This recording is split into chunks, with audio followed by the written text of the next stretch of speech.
NDP non duty paid liquor పక్క రాష్ట్రాల నుంచి అటు తెలంగాణ, అటు కర్ణాటక, తమిళనాడు రాష్ట్రాల నుంచి, ఒరిస్సా రాష్ట్రాల నుంచి విపరీతంగా వచ్చి ఇవంతా కూడా ప్రభుత్వానికి రావాల్సినటువంటి ఆదాయం బయటపోయింది. ప్రజలు అనారోగ్యం పాలైపోయారు.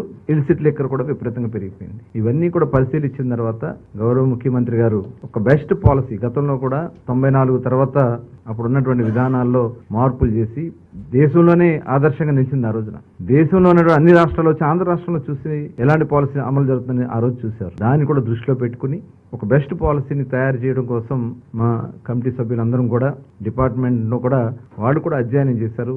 దేశం అంతా వెళ్ళి దాదాపు ఒక 6 రాష్ట్రాలు గవర్నమెంట్ షాపులు అమలు జరుగుతున్నటువంటి విధానం, ప్రైవేట్ షాప్స్ అమలు జరుగుతున్నటువంటి విధానం, అటు ప్రైవేటు గవర్నమెంట్ కలిపి నడుపుతున్నటువంటి విధానం, ఇవన్నీ కూడా స్టడీ చేసి వాళ్ళకు రిపోర్ట్ చేసి ఇవ్వడం జరిగింది. అలాగే ట్యాక్సేషన్ కూడా ఏ రకంగా ఉందనేది ట్యాక్సేషన్ విషయంలో కానీ, ఎందుకంటే గతంలో మేము ఎన్నికల మేనిఫెస్టోలో ఇచ్చినటువంటి రిజర్వేషన్ కూడా ఏదైతే గీత కార్మికులు ఉంటారో ఆడీ ట్యాపర్స్ కు సంబంధించి కళ్ళు గీత కార్మికులకి 10% షాప్స్ ఇస్తామని చెప్పి ఆ రోజున ఎన్నికల్లో హామీ ఇచ్చాం. దాని మీద కూడా ఒక రిపోర్ట్ తయారు చేసుకుని ఇవన్నీ కూడా మరి ముఖ్యమంత్రి గారికి ముందు రేపు సబ్ కమిటీ ముందు, రేపు కేబినెట్ ముందు పెట్టడానికి ఇది ఈ రోజు 3వ సమావేశం కూడా కండక్ట్ చేసుకున్నాం.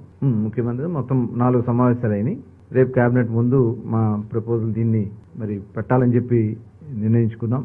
దీనిలో సరసమైనటువంటి ధరలకి నాణ్యమైనటువంటి బ్రాండ్స్ తో ప్రజల ఆరోగ్యాలను కాపాడే విధంగా ఈ పాలసీని డిజైన్ చేయాలని, అలాగే దీనివల్ల ఏంటంటే నార్కోటిక్ విపరీతంగా డ్రగ్స్ కానీ గంజాయి కానీ వాళ్ళు విపరీతంగా యూత్ అంతా కూడా గతంలో బీర్ సేల్స్ కి ఇప్పుడున్న బీర్ సేల్స్ కి 50% పడిపోయింది. కేవలం రేట్లు పెంచడం వల్ల వాళ్ళందరూ కూడా డైవర్ట్ అయ్యి గంజాయికి, డ్రగ్స్ కి వాళ్ళు డైవర్ట్ అయిపోయారు. తిరిగి అవన్నీ కూడా కంట్రోల్ చేయడానికి కూడా మరి దీంట్లో ఈ పాలసీలో కొంత ఈ ఎరాడికేషన్ కి సంబంధించి ఏదైతే మద్యాన్ని నియంత్రణ కోసం రేపు రాబోయే కాలంలో కొంత ఫండింగ్ కూడా దానికోసం ఖర్చు పెట్టడానికి కూడా నిర్ణయించుకోవడం కూడా జరిగింది.